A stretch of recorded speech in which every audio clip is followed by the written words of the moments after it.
Oke, assalamualaikum warahmatullahi wabarakatuh. Selamat malam anak-anak. Selamat belajar. Di sini Pak Rizky akan membantu untuk memahami materi atau soal-soal yang saya susun dengan kisi-kisi yang sudah saya bagikan melalui grup.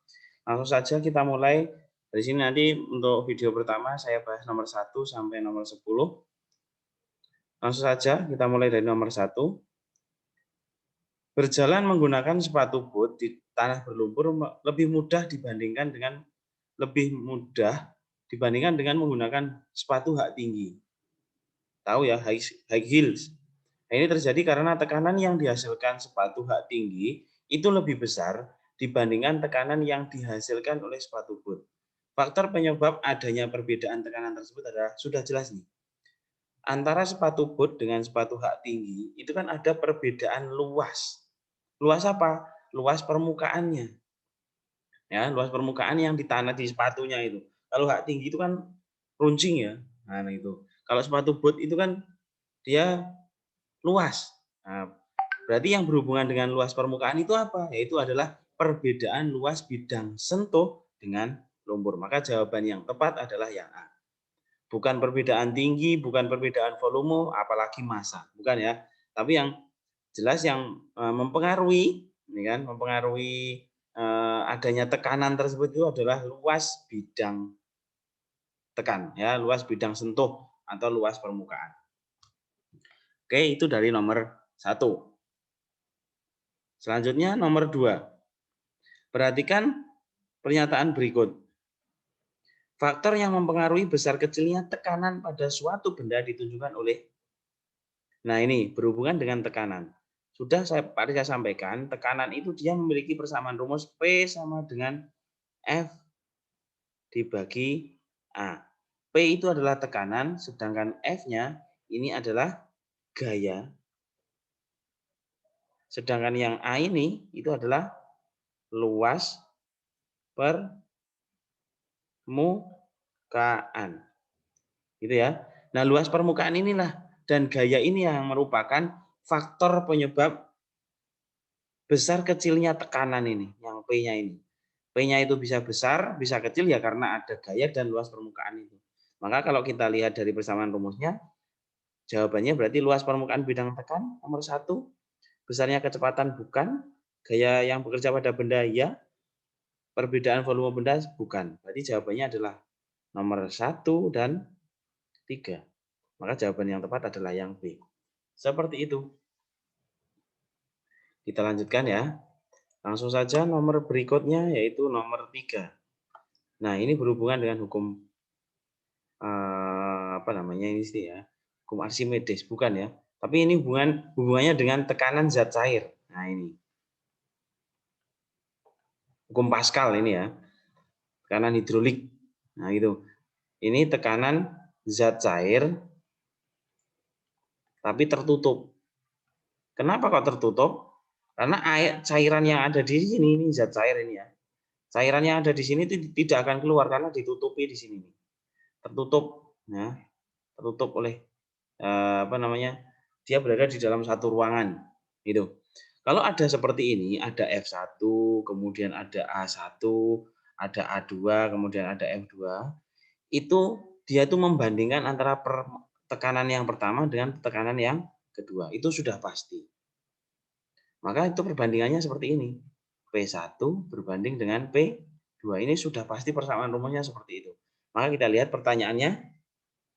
Mesin pengangkat mobil hidrolik pada gambar di atas memiliki penghisap masing-masing dengan luas A1 itu 15 cm pangkat 2, kemudian A2-nya 600 cm pangkat 2. Apabila penghisap kecil diberi gaya F1 sebesar 500, maka berat beban yang dapat diangkat adalah, maka yang ditanya yang F2 ini. Nah, untuk mencari F2 caranya bagaimana? Kan ini sudah kita bandingkan nih. Antara P1 dengan P2 sudah kita bandingkan. Berarti P itu kan rumusnya tadi sudah saya sampaikan di awal, P sama dengan F dibagi A. Maka ya sudah, berarti ini F1 dibagi A1 sama dengan F2 dibagi A2. Seperti itu. Yang ditanya itu adalah F2-nya, maka saya lingkari ya. F1 sudah ada di situ 5 100, kemudian dibagi A1-nya 15, sama dengan F2 yang ditanya dibagi A2-nya 600. Gitu ya. Nah, caranya bagaimana? Ini dikalikan silang. Atau kita sederhanakan dulu boleh. 1, ini dapat 3. Berarti 100. Kalau dikalikan silang, berarti tinggal F2 kali 3 sama dengan 1 kali 600 berarti 600. Berarti F2 berapa? F2-nya 600 dibagi 3. Coret, coret. Di sini. Oh, ini sorry, bukan 600 ya, tapi 60.000. Nah, gitu. Karena di sini kalikan 100 bukan kali 1. Ya, ini dapatnya 2. Maka hasilnya adalah 20.000 Newton. Nah, ada 20.000 Newton yang beban yang bisa diangkat. Maka jawaban yang tepat adalah yang C. Seperti itu. Oke ya, nanti silahkan diulang-ulang lagi videonya jika kalian belum paham. Langsung saja nomor berikutnya. Nomor 4. Ini berhubungan dengan tekanan zat gas, tapi di ruang terbuka. Nah, gitu. Atau tekanan udara. Gitu ya. Di sini kalau berhubungan dengan tekanan udara terbuka, ya, itu tekanan udara terbuka itu dia normalnya itu namanya 1 atm atau 1 atmosfer. Nah, itu kalau hubungannya dengan alat tekanan itu ya, itu sama dengan 76 cm Hg. Ini normal ini ya, ini tekanan normal atau tekanan di permukaan laut yaitu MDPL, meter di atas permukaan laut. Itu adalah 76 cm Hg. Nah, kemudian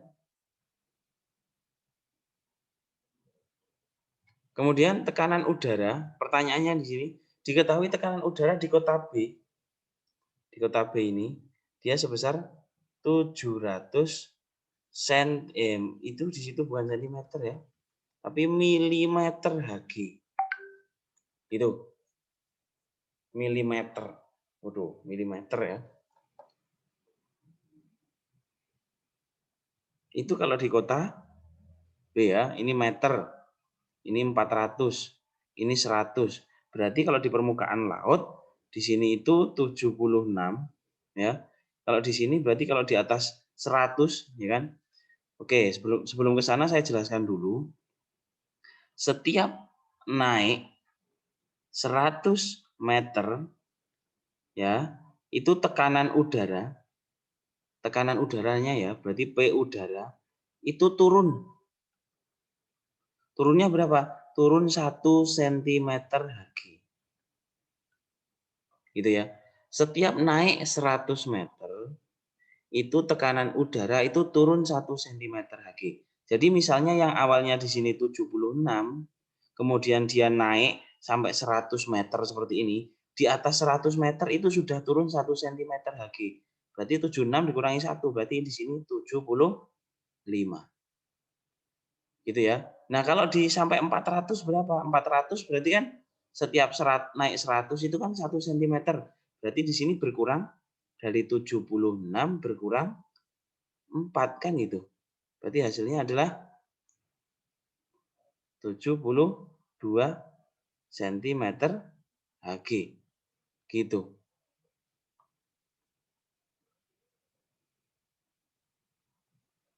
Gitu ya.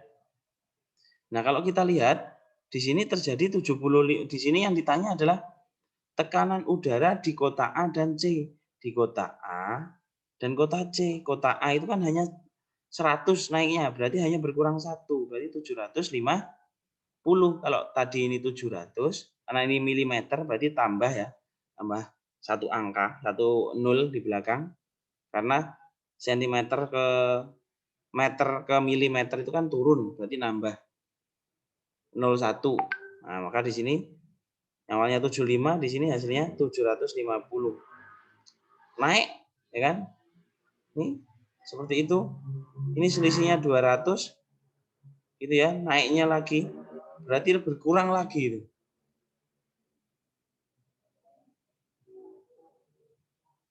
Gitu ya. Tapi di sini kita lihat nih. Ini harusnya bukan ini harusnya yang ini 750 ya. Nah, di sini tuh harusnya kalau berkurang berarti ini harusnya 710 mm Hg. Itu ya. Yang ini harusnya jawabannya yang D, ini salah. Jawab ya. Itu. Oke. Itu ya, harusnya ini berkurang. Ini bukan harusnya bukan 700 tapi ini 720 mm Hg. Itu biar lebih mudah kan sesuai dengan teorinya seperti itu. Gitu ya. Pada intinya setiap naik 100 meter itu tekanannya turun 1 cm Hg. Seperti itu. Oke, kita lanjutkan. Nomor berikutnya. Sebuah kapal selam berada pada kedalaman 40 meter. Wow, ini saya ganti saja di sini 50 meter. Nah, gitu, biar lebih mudah. Ini 50 meter di bawah permukaan laut.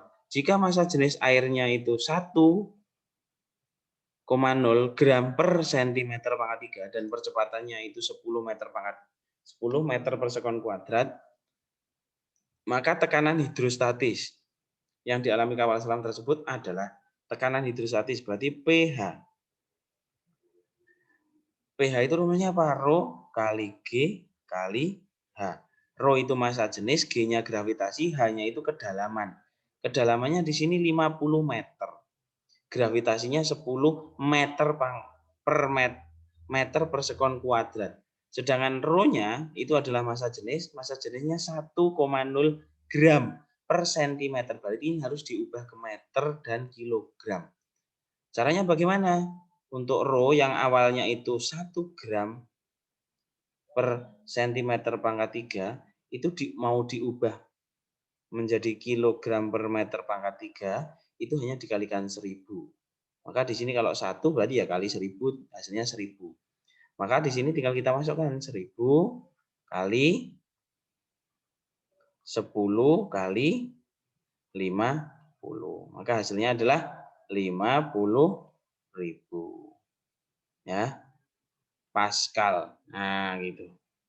Ya 50.000 Pascal. Maka hasilnya adalah 50.000 ya ini jawabannya. Seperti itu.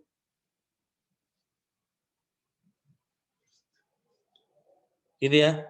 Oh, ini jawabannya salah lagi nih. Oke, kuncinya salah lagi. Oke, saya ralat di sini ya. Oke, sekarang kita lanjutkan nomor 6. Naiknya air dan garam mineral dari dalam tanah oleh akar ke daun dipengaruhi oleh beberapa faktor berikut, kecuali ini, ada kecualinya. Berarti yang tidak mempengaruhi naiknya air dan garam mineral dari tanah ke daun seperti itu. Yang pertama yaitu adalah tekanan dari akar. Ini faktor utamanya. Jadi gaya dorongnya akar itu dia sangat besar. Jadi akar itu ternyata dia bisa mendorong ke atas. Selain akar, di tengah, ini bukan daun ya, ini kapilitas batang ya, sorry. Di tengah itu ada batang yang membantu akar agar air dan garam mineral itu tetap berjalan sampai ke daun, yaitu dengan adanya daya kapilaritas dari batang. Gitu ya. Nih, daya kapilaritas batang. Tuh. Ini yang kedua. Kemudian faktor yang berikutnya adalah selain akar dan batang itu daun pun juga memiliki faktor, yaitu dia dapat menghisap dari akar sampai ke daun itu. Nah, itu adalah daya isap daun. Nah, berarti ada 3 faktor itu yang mempengaruhi air bisa naik dari akar sampai ke daun. Nah, yang bukan apa? Yang ini tekanan air ini. Ini bukan faktor yang mempengaruhi. Seperti itu. Itu ya. Nomor 7, faktor yang mempengaruhi frekuensi pernapasan. Nah, ini frekuensi itu cepat lambatnya pernapasan. Sebagai berikut kecuali, nah ini ada kecuali lagi. Gitu ya. Jadi di sini ada faktor yang mempengaruhi frekuensi pernapasan itu apa saja? Kalau faktor yang mempengaruhi itu satu, yang jelas aktivitas tubuh. Antara orang tidur dengan orang bekerja itu pasti frekuensi pernapasannya itu lebih tinggi yang aktivitas tubuhnya tinggi. Seperti itu. Olahraga dengan tiduran pasti frekuensinya lebih banyak yang olahraga. Kemudian suhu. Suhu pun juga mempengaruhi. Orang normal dengan orang sakit yang suhunya panas, ini suhunya suhu tubuh ya, bukan suhu lingkungan ya. Kalau suhu tubuhnya tinggi, itu pasti frekuensinya juga tinggi. Ya, pasti mengkis-mengkis kalau orang sakit. Ya, ini ya, suhu yang mempengaruhi. Yang kedua adalah jenis kelamin. Antara laki-laki dengan perempuan itu sangat beda frekuensi pernapasan. Ya. Jadi antara laki-laki dan perempuan itu pasti sudah berbeda. Maka akan kalau dilihat dari jenis kelaminnya itu frekuensinya lebih tinggi itu adalah perempuan. Maka yang perempuan itu lebih mudah capek daripada laki-laki. Gitu. Itu ya. Nah, di sini yang D ini jenis makanan ini sama sekali tidak mempengaruhi frekuensi. Maka jawabannya adalah yang D kecuali ini. Gitu. Oke ya. Kita lanjutkan.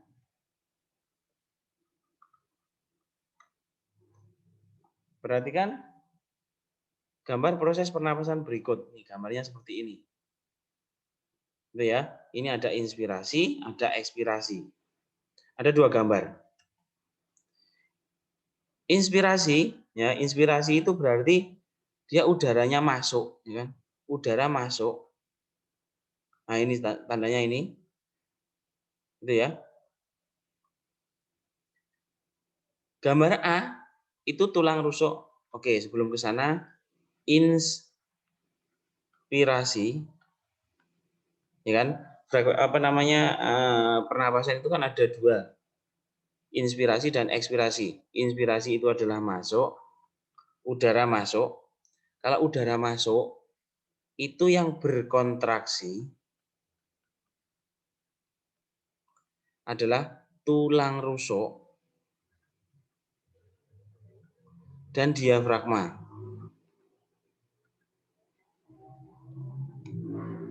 Jadi kalau masuk inspirasi, itu tulang rusuk dan diafragmanya dia berkontraksi. Sedangkan kalau ekspirasi, gitu ya, ekspirasi itu kan keluar. Nah, kalau keluar itu dia relaksasi. Gitu. Nah, yang relaksasi siapa ya? Itu antara tulang rusuk dan diafragma itu relaksasi dua-duanya. Nah, kita lihat nih, yang A ini masuk inspirasi kan gitu. Inspirasi itu kan berarti berkontraksi, bukan relaksasi. Berarti yang A sama C sudah jelas salah. Maka kita lihat ini kontraksi. Nah, sekarang kita lihat yang gambar B itu ekspirasi. Ekspirasi itu kan harusnya relaksasi. Nah, kita lihat di sini. Nah, ini kontraksi ini salah. Ini relaksasi. Maka jawaban yang tepat adalah yang B. Seperti itu. Oke ya. Harus bisa memahami. Nomor 9. Pernyataan yang benar tentang ketika berolahraga dengan pemakaian masker yang benar pada saat terjadi pandemi COVID adalah, jadi ketika olahraga itu maksud dari pertanyaannya itu ketika olahraga boleh nggak pakai masker? Kalau boleh pakai masker, apa yang diperbolehkan? Kan gitu. Yang pertama, saat berolahraga dianjurkan untuk memakai masker gas mask. Oh, yang ada corongnya itu. Nah, ini nggak mungkin. Ini biasanya digunakan untuk pemadam. Ini ya. Justru ini tidak aman, ya, tidak aman karena gas mask itu dia digunakan untuk istilahnya menyerap atau menahan, melindungi dari partikel-partikel yang lebih besar, agak besar gitu. Gitu. Berarti ini jawaban yang salah. 9. Masker N95 yang biasa dipakai pada bidang kesehatan cocok untuk berolahraga. Nah, apalagi ini. N95 itu kan sangat rapet. Kalau di olahraga yo, sesak nafas itu nanti, nggak bisa bernafas. Nah, ini salah. Itu. Nah, yang tepat yang mana? Ini yang C. Itu adalah masker berbahan sutra, nilon, atau kain kasa yang sering dipakai untuk ini apa namanya? Dijual di apotek itu. Nah, gitu. Ya, yang sekali pakai itu. Nah, itu cocok kalau itu untuk kegiatan outdoor, misalnya kayak olahraga, kegiatan lapangan seperti itu. Itu boleh. Gitu ya. Yang D, masker bengkoang merupakan masker yang dapat menyerap. Nah, ini salah. Gitu ya. Maka jawaban yang tepat adalah yang C. Seperti itu. Kita lanjutkan nomor 10. Oke. Berdasarkan grafik udara pernapasan di samping volume udara kapasitas volume udara, tapi kapasitas vital paru-paru manusia adalah, nah ini yang ditanya itu adalah kapasitas vital. Kan paru-paru itu ada dua apa namanya, dia bisa kita lihat dari daya tampungnya. Itu yang pertama, kapasitas total. Kalau kapasitas total itu semuanya. A, ini yang A ini ditambah B, ditambah C, ditambah D. Ya, ini yang D ini apa? Yang D ini adalah udara residu yang sering tertinggal. Nah, yang B ini apa? Yang B ini dia adalah yang B ini dia adalah udara tidal atau udara pernapasan biasa. Itu di sini dia 500 ya 500 mililiter. Gitu ya. Nah, sedangkan inspirasi ini berapa? Inspirasi ini dia sebesar 1.500. Yang ini 1.500, yang ekspirasi pun juga sama 1.500. Yang udara residu berapa? Yang udara residu itu 1.000 mililiter. Biasanya kayak gitu. Kalau kapasitas total itu A ditambah B ditambah C ditambah D. Berarti ditambah semuanya ini. Totalnya adalah 4.500 mililiter itu kalau kapasitas total. Kalau kapasitas vital, kapasitas vital itu adalah A ditambah B ditambah C, hanya gitu. Yaitu udara inspirasi, cadangan ekspirasi, cadangan inspirasi, dan volume udara tidal. Jumlahnya itu berarti 1.500 tambah 1.500, 3.000 tambah 500 berarti di sini 3.500 mililiter. Gitu ya. Maka jawaban yang tepat adalah yang D. Itu ya. 3.500 itu kalau kapasitas vital, kalau kapasitas total itu 4.500. Tuh, saya kira kalian bisa memahami ini. Oke ya. Oke.